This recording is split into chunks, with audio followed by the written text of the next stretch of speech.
Before we begin, make sure you like, comment, and subscribe, because this story will challenge everything you think you know about fear, loyalty, and what it means to be human. Now, sit back, and let's dive into the story of the day the galaxy's deadliest predator met the one species crazy enough to raise it as family. The storm had chewed through the surface of the dead world long before the Argus dawn dropped from orbit. A skeletal planet stretched beneath its hull, blackened forests, mountains carved by orbital bombardment, and silence that no radio ping could fill. Captain Elias Trent stood by the viewport, jaw set tight, watching the world spin in its slow death. "Radiation's low enough for a walk," Lieutenant Merrick Ives muttered, checking the readings on his wrist pad. "Though I wouldn't recommend breathing too deeply. Smells like a war crime out there." Elias smirked, the faintest flicker of humanity cutting through his weariness. "We're not here to breathe, Merrick. We're here to see if anyone made it." The ship's searchlights pierced the ruin below. The council reports had said the conflict here was between two unknown fleets, both wiped out in hours. But as the Argus dawn descended, Elias saw something different. Claw marks on metal hulls, bones scattered like the wind had lost patience with them. Whatever happened here hadn't been a war. It had been a hunt. They landed in a crater surrounded by burnt ships. The air was still, thick with the stench of carbon and wet ash. Elias adjusted his helmet and led the way, boots crunching over brittle remains. Merrick followed, his voice echoing through comms. "This place feels wrong, Cap. Like the ground's remembering something it wants us to forget." "Keep scanning," Elias replied. "If there's a survivor, they'll be deep underground." A faint signal flickered on Marek's visor. 3 lifeforms. Weak, small, barely holding on.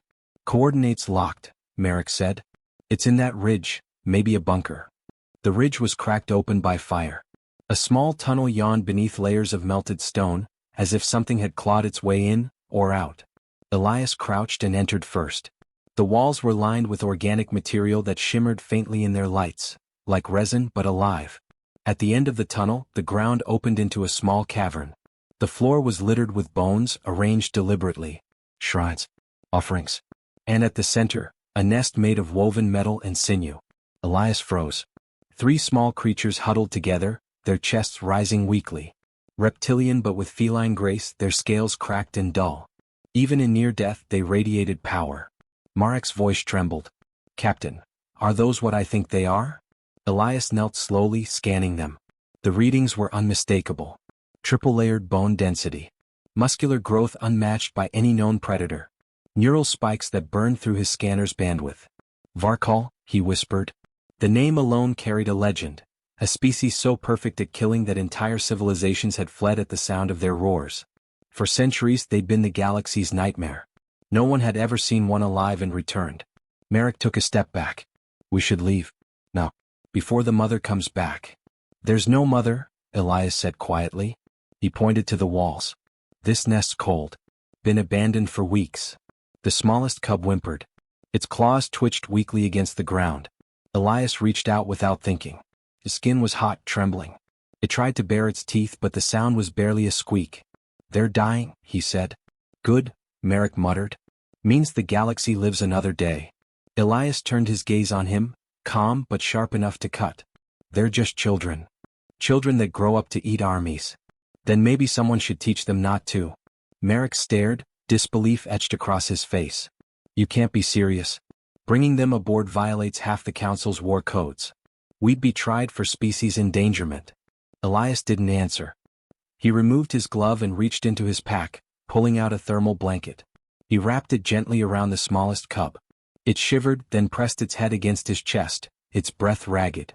For a heartbeat, the universe seemed to hold its breath. Merrick sighed. "You always had a death wish." "No," Elias said softly, eyes still on the cub. "I have a conscience." The second cub stirred, growling weakly as Elias lifted it. The third was already gone, a tiny, broken shape at the edge of the nest. Elias closed its eyes. "We'll bury this one," he said. By the time they returned to the Argus dawn, the storm had risen again, wind howling like the ghosts of the dead world. The ship's lights flared as the ramp sealed behind them. Merrick threw his helmet down. "If command finds out, they'll ground us for life. Hell, maybe shoot us before we land." Elias ignored him. He placed the 2 cubs into the ship's medbay chamber, letting the autodoc scan them. The readings were astonishing. Their genetic structure contained repair sequences unknown to any database. The AI chimed softly. Subjects appear juvenile. Estimated age, 3 cycles. Life expectancy, indeterminate. Potential sentience, probable. Probable, Merrick repeated. That's comforting. Elias leaned closer to the glass. One cub blinked up at him, golden eyes catching the light. There was no malice there, only confusion, fear, and something he hadn't expected, recognition. Hey there, Elias murmured. You're safe now. The cub's claws twitched. Its throat rumbled with a low, uncertain purr. Merrick exhaled loudly, rubbing his face.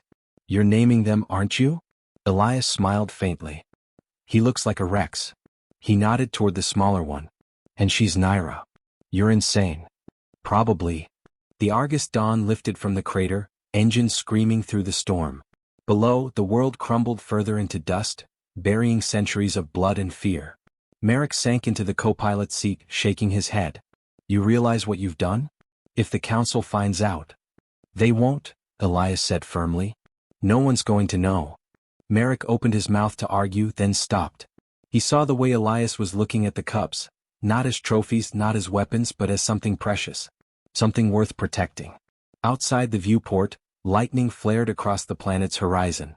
The cubs stirred, eyes glowing faintly in the dim light of the medbay. Merrick muttered almost to himself, God help us all. Elias didn't look away from them. Maybe he already did. The ship climbed through the clouds, vanishing into the void. Behind them, the dead world fell silent once more. But for the first time in centuries, the galaxy's most feared predators were no longer alone. And neither was humanity. The Argus dawn jumped to lightspeed, carrying with it a secret that would one day shake the stars. Years passed, but the memory of that dead world never left Elias Trent. The cubs had grown beneath his care, transforming from trembling orphans into something extraordinary, not just survivors but symbols of a quiet defiance. Humanity had feared monsters before, but this time, it had chosen to raise them. The compound lay deep within the Alaskan forest, far from the noise of cities and the reach of curious eyes. Snow fell endlessly outside the reinforced glass dome, but within its walls, warmth and life thrived. Rex was no longer a cub. Standing nearly 7 feet tall, muscles coiled beneath armor-like skin, he moved with the controlled grace of a born predator. Yet there was something in his gaze, a patience, a listening calm, that had nothing to do with his species and everything to do with who had raised him. Elias watched from the training deck as Rex sparred with Marek's latest invention, a combat drone armed with shock batons and synthetic reflexes. Each clash sent sparks across the deck, and Rex's movements blurred, swift, deliberate, brutal when necessary but never wasteful. He disarmed the machine in seconds, pinning it to the ground.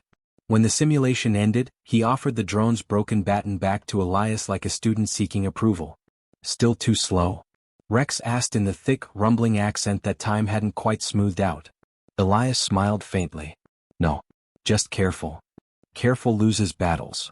And wins wars, Elias countered. Knowing when to stop is the difference between a soldier and a beast. Rex's golden eyes met his, unblinking. I am both. That's what worries me, Merrick called from the observation booth, grinning as he adjusted his controls. Next time maybe try not to break the drone. They cost more than your last growth spurt. Rex gave a deep, rumbling laugh that filled the room.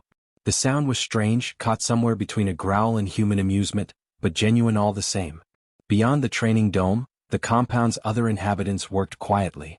Naira, Rex's sister, spent hours studying human music, her claws surprisingly gentle over piano keys. Kor, their late sibling's namesake, preferred puzzles and engineering, Marek's quiet apprentice. Together they formed a small, impossible family. But isolation came with cost. The Galactic Council had not forgotten the war that had erased the Varal from maps. While the world had moved on, rumors of survivors still haunted council corridors. To the galaxy, the Varal were extinction incarnate. To Earth, they were classified Project Haven, a humanitarian secret buried beneath ice and silence. One night, as auroras rippled across the frozen sky, Elias stood outside with Rex beside him, both wrapped in the stillness of the snow. The predator's breath steamed in the cold, visible proof that something once feared could belong here. You always stare at the lights, Rex said. Humans love the sky. You never look down. Because we've already conquered what's below, Elias replied. Up there we can still dream. Dreams are weakness. Elias chuckled. Then I guess I raised a weak predator. Rex tilted his head, considering. No. You raised something worse. You raised one that asks why. Elias's smile faded. The truth of it lingered in the cold air. Later that week, Merrick detected something unusual, an encrypted signal bouncing off the outer satellites. Faint, fragmented, but deliberate. Someone was searching frequencies that hadn't been used since the Varal extinction campaign. They're scanning for energy signatures like ours, Merrick said, tension tightening his voice. Somebody's been listening. Elias leaned over the console, watching the signal flicker. Council? Or bounty fleets? Either way, they're closing in. He turned to the observation window where Rex was guiding Naira through a self-defense routine. Their movements were fluid, precise, and unmistakably alien. If anyone saw them, there would be no hiding what they were. Elias pressed a hand to the glass. We can't stay hidden forever. That night, he found Rex sitting in the mess hall, repairing a cracked piece of training armor. The young Varal looked up as Elias entered, sensing the change in the air. You smell of worry, Rex said quietly. Is something coming? Maybe. Maybe not yet. Elias sat opposite him. If it does, I need to know you're ready to make a choice. Rex's hands paused. Choice. If the council finds us, they'll call you dangerous. They'll want to take you away. I can't protect you from that. Rex's eyes hardened. I would kill them before I let that happen. That's what they fear, Elias said softly. Not your strength, your instinct. Rex looked down at his claws, flexing them as if seeing the weight of his existence. You think I'm dangerous. I think you're my son, Elias replied. And that scares me more. Silence filled the room, broken only by the hum of generators. Finally Rex spoke again, voice lower, uncertain. You saved me when others would have burned the nest. Why? Elias hesitated, then leaned back. Because once someone saved me when they shouldn't have. A soldier doesn't forget that. Rex studied him, the sharpness in his gaze softening. Then I will not forget either. A soft alarm interrupted them, Marek's voice over comms. Cap, you'd better see this. We just got a visitor. Elias and Rex hurried to the control deck. The exterior cameras showed the trilene bending in the wind. A small object had crash-landed in the snow, steam rising from its hull. It wasn't large enough to be a ship. More like a probe. The three men approached through the snow, rifles ready. Merrick scanned it. Not one of ours. Council Tech encrypted beacon. They're mapping surface coordinates. Elias's gut tightened. They found us.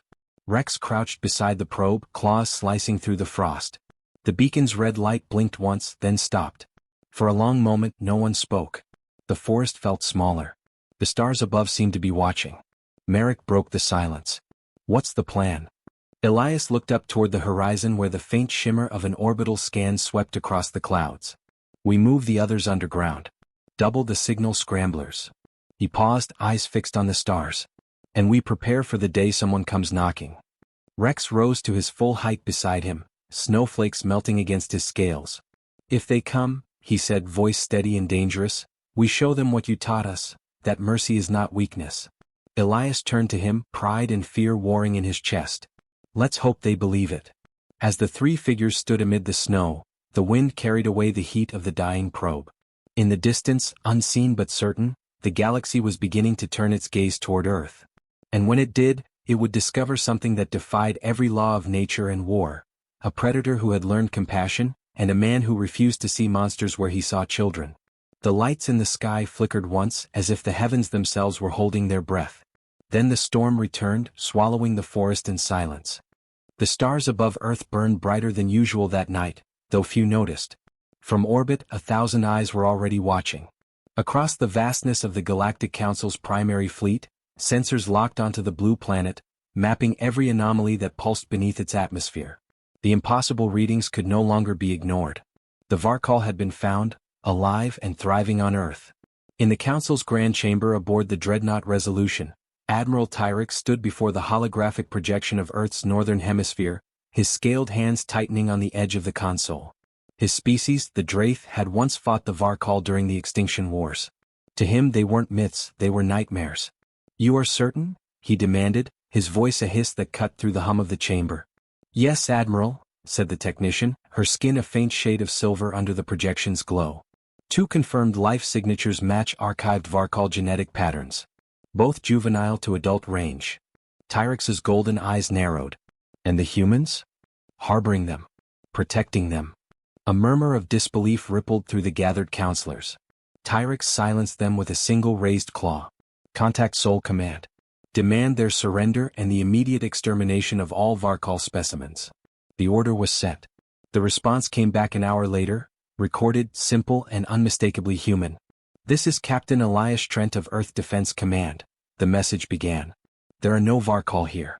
There are only lives we chose to protect. If the Council wishes to question our compassion, they can do it in person. Tyrex replayed the message twice, his jaw tightening. They dare to mock us. Prepare the fleet. Down on Earth, Elias was already aware of what was coming. The intercepted transmission left little doubt. The Council's patience was over. They were coming to collect what they saw as weapons, not children. Inside the compound, the family gathered around the central hollow table as the recording ended. Merrick was the first to speak. Well, that's that. We're officially galactic criminals. Congratulations, Dad. Elias didn't smile. We knew this day would come. Naira's tail flicked nervously behind her chair. They will try to take us. They'll try, Rex said, his voice a calm growl. They won't succeed. Elias studied him for a moment, pride and worry intertwined. They'll come armed with fear, Rex. Fear makes people do terrible things. Then let them fear, Rex replied. We will not run. For a brief moment, silence hung heavy between them. Merrick broke it with a sigh. You always were the stubborn one, Captain. You realize we can't fight a fleet? Elias turned to him, eyes steady. We don't have to. We just have to show them the truth before they burn this planet down. By dawn, the first of the Council's dropships breached Earth's atmosphere. They came not as invaders, but as enforcers cloaked in bureaucracy, machines and soldiers bound by the pretext of containment. They landed in the frozen valley north of the compound, their engines melting snow into steam. Rex watched from the observation deck as the ships spread like insects across the ice. His heart pounded, but not from fear. They're here, he said quietly. Elias adjusted the comms panel. Then we show them who you are. No aggression, no threats. We prove you're not what they think. Rex's jaw tightened. And if they attack first? Elias hesitated. Then you protect your family. The first squad approached, armored figures in white exosuits, weapons lowered but ready. Their leader stepped forward, voice amplified through a translator. By decree of the Galactic Council, all Varal life forms are to be surrendered immediately for containment and destruction. Compliance will ensure humanity's continued sovereignty. Elias walked out to meet them alone, snow crunching beneath his boots. His voice carried clear and calm. You'll have to redefine sovereignty if it means killing my children. Behind him, the compound doors opened. Rex stepped into the light, tall and unarmored, his scales catching the pale sun. The soldiers froze. Their scanners screamed warnings, predator-class entity, high lethality. Weapons shifted. Fingers twitched. Rex raised his hands, claws open and empty. I mean no harm, he said. His accent was rough but his words were clear. I live. I learn. I protect. Like you. The leader's mask flickered in disbelief. It can speak. I can think, Rex replied. Can you? The tension snapped like glass. One soldier panicked, firing a burst of plasma that struck Rex's shoulder. The blast sent him staggering, smoke curling from scorched scales. Cease fire. Elias shouted, running forward. But it was too late. The air erupted with energy bolts. Rex's instincts surged. He moved faster than any human eye could follow, disarming one soldier with a single sweep, then knocking another aside without lethal force. His restraint was deliberate, every motion measured. When the chaos ended, 6 soldiers lay unconscious in the snow, their weapons scattered. The survivors stumbled back, terrified. Rex stood tall, his wound bleeding faintly, his gaze unwavering. I do not wish to kill you, he said, voice calm despite the pain. But I will not die for your fear. Elias reached him, breath heavy. You did well, he said quietly. You held back. Rex's eyes flicked to the horizon, where streaks of light pierced the clouds, more dropships descending. They won't stop. No, Elias admitted. But now they've seen. Someone up there is watching that feed. And what they saw wasn't a monster. He was right. Orbiting above, the Council's command bridge was alive with chatter. The incident had been recorded and broadcast to thousands of observers across the network. The image of a Varkal sparing his attackers had already begun spreading beyond their control. Admiral Tyrix stared at the screen, his expression unreadable. "Impossible," he muttered. "They never show mercy." A nearby officer hesitated. "Sir, perhaps this one is different." Tyrix's voice was cold. "Monsters don't change. They adapt. Send the full detachment." Back on Earth, the compound burned with activity. Merrick sealed the lower levels, Naira evacuated the archives, and Elias prepped defenses that weren't meant to kill but to delay. Rex stood at the center of it all, blood drying on his arm, gaze locked skyward. He felt it, thousands descending, drawn not by hate alone but by centuries of fear reborn.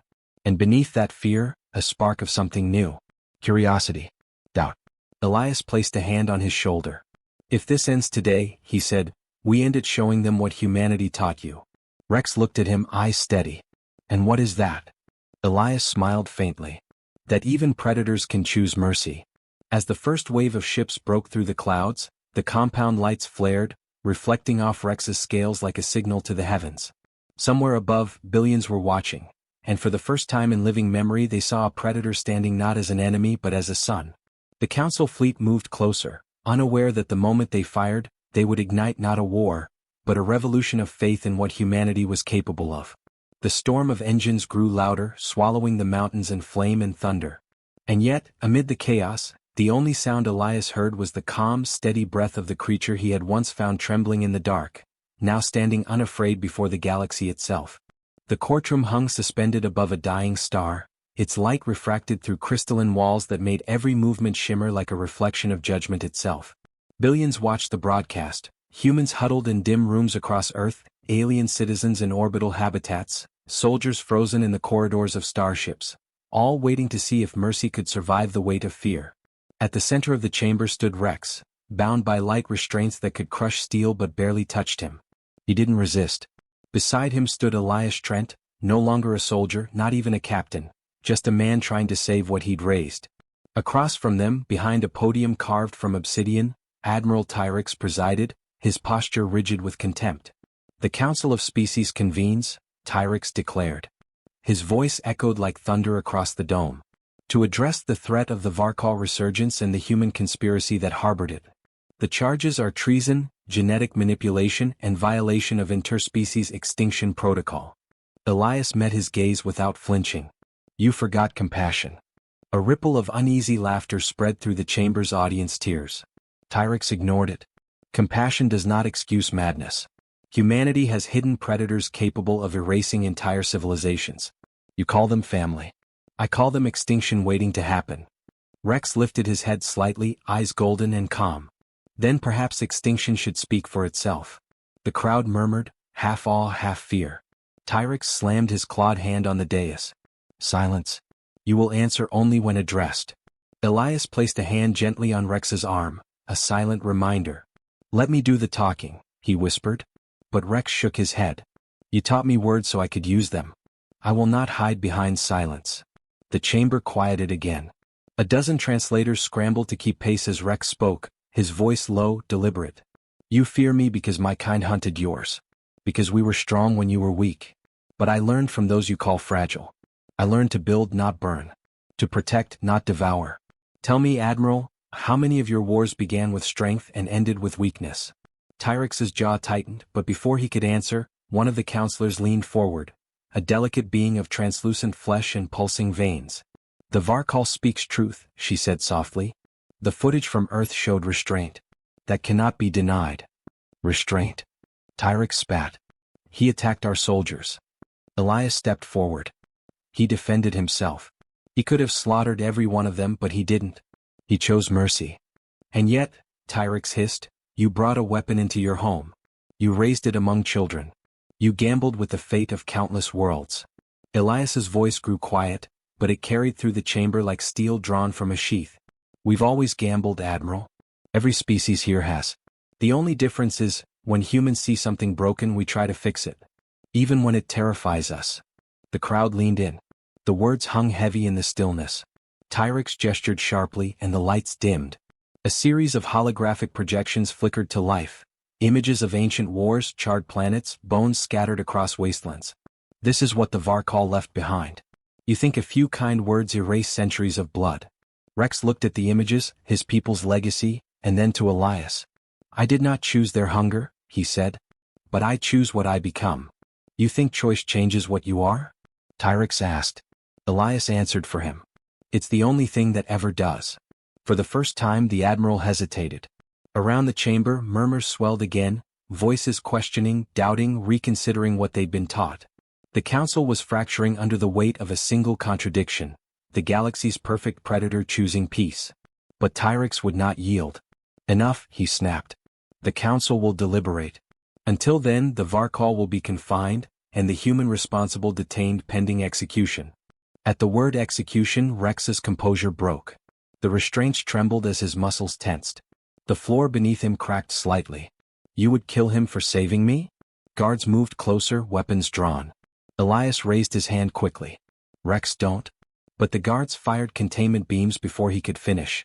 The energy slammed into Rex's chest, driving him to his knees. The air filled with the scent of ozone and burnt metal. Elias rushed forward, only to be struck down by the backlash of a containment pulse. Something inside Rex snapped, not in rage but in grief. The restraints shattered like glass, the force of his movement sending guards flying. Yet he didn't attack. He turned instead, shielding Elias with his body as more beams lit the air around them. The spectacle froze the room. Tyrix shouted for order, but no one moved. Cameras focused on the massive creature kneeling over a fragile human, absorbing fire that could level a city, not fighting back. Rex's voice shook the chamber. You see? I could kill you all. But I will not. Because he taught me not to. Then he lifted Elias, blood streaking the older man's forehead, and carried him toward the central podium. The guards, uncertain now, held their fire. Tyrix stumbled back as Rex placed Elias gently before him. This is what you fear, Rex said. Not my claws. Not my strength. You fear what happens when your monsters learn to love. Elias stirred weakly, his hand finding Rex's arm. It's all right, he whispered. They needed to see. Around them the council members stared, some in horror, others in silent awe. The translucent counselor spoke again, her voice trembling. Perhaps, we are not the ones civilized here. Tyrix looked from her to the crowd, sensing his control slipping. Do not be fooled, he roared. This is manipulation, an act designed to sway your hearts. Elias, still barely conscious, smiled faintly. Then maybe our hearts are smarter than our laws. The room erupted in noise, some demanding restraint, others calling for amnesty. Security drones hovered uncertainly, unsure which orders to obey. The chaos became a storm of sound and color, lights flickering as the council fractured before the galaxy's gaze. Rex stood tall, lifting Elias easily. Decide what you will, he said to the council at large. But remember this moment. Remember that a predator stood before you, and the only blood spilled was his own. He turned toward the open doorway, where the stars beyond shimmered through the transparent walls. The council's guards parted, fear and awe holding them in place. As Rex carried Elias from the chamber, the broadcast continued streaming live to every corner of known space. Billions watched as the creature once synonymous with death vanished into the light, cradling the man who had taught him mercy. Behind them, the council's debate raged louder, but the verdict no longer belonged to them. It belonged to every being who saw the footage and felt something shift inside. When the doors closed and the echo faded, Admiral Tyrix sank slowly into his chair. For the first time he couldn't tell whether he'd just witnessed the fall of a monster, or the rise of something greater than any of them had imagined. The days after the trial blurred into whispers across the galaxy. Every transmission channel, every starport bar, every alien news feed pulsed with one image: Rex carrying a broken human through the halls of the Galactic Council, refusing violence even when surrounded by it. The predator that did not kill. The man who loved the beast. Elias awoke 3 days later on the deck of an old freighter bound for neutral space. The hum of the engines was soft, rhythmic. He blinked at the ceiling until the memories returned: the trial, the guards, the heat of the beams. Pain flared in his side, and when he turned his head, Rex was there, sitting on the floor like a loyal guardian, his massive frame folded awkwardly in the small cabin. You should have left me, Elias rasped. Rex's golden eyes flickered toward him. And break the only lesson you ever taught me? Elias smiled weakly. You always did listen too well. Outside, the freighter drifted through the glittering sprawl of the Helios Drift, thousands of abandoned stations orbiting a dead sun. It was where the outcasts went, the ones who didn't fit into the clean geometry of the Council's order. For the first time in centuries, humanity wasn't the galaxy's most unpredictable species. Rex leaned closer. They are hunting us. Tyrix has sent ships. He wants to erase the message before it spreads. Elias tried to sit up. Then it's already too late for him.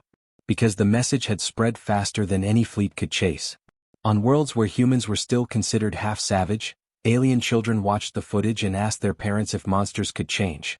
On military stations, soldiers who'd spent their lives fearing predators began to wonder what it would mean to stop fighting. The footage had become a question that no government could silence. Still, Tyrix's fleet came. Sensors lit up across the freighter's controls, red warnings flashing across the viewport. Dozens of destroyers formed a crescent wall, their engines glowing like twin suns. Rex tensed instinctively, his claws digging into the metal floor. Elias stood shakily, pressing a hand to his ribs. "No fighting," he said quietly. "They won't listen." "Then make them." Rex looked at him, a slow realization dawning. "You would trust them to choose peace?" "I'm trusting you," Elias said. "Show them who you are." Outside, the destroyer's weapons locked on. The captain's voice echoed through the comms, amplified across all channels. "This is Admiral Tyrix of the Galactic Council. Surrender the human and the Varal. You will be treated humanely before judgment." Elias tapped the comms button. "You already judged us, Admiral. The galaxy just didn't agree." Tyrix's voice came back, colder. "Do not test my patience." Elias glanced at Rex. "Your call." Rex stepped forward to the viewport, his reflection caught between the stars. He pressed a claw to the comm panel. "You wanted to know what we are, Admiral. Look closely." Then he opened the airlock. Elias staggered, grabbing the wall. "Rex, what the hell are you?"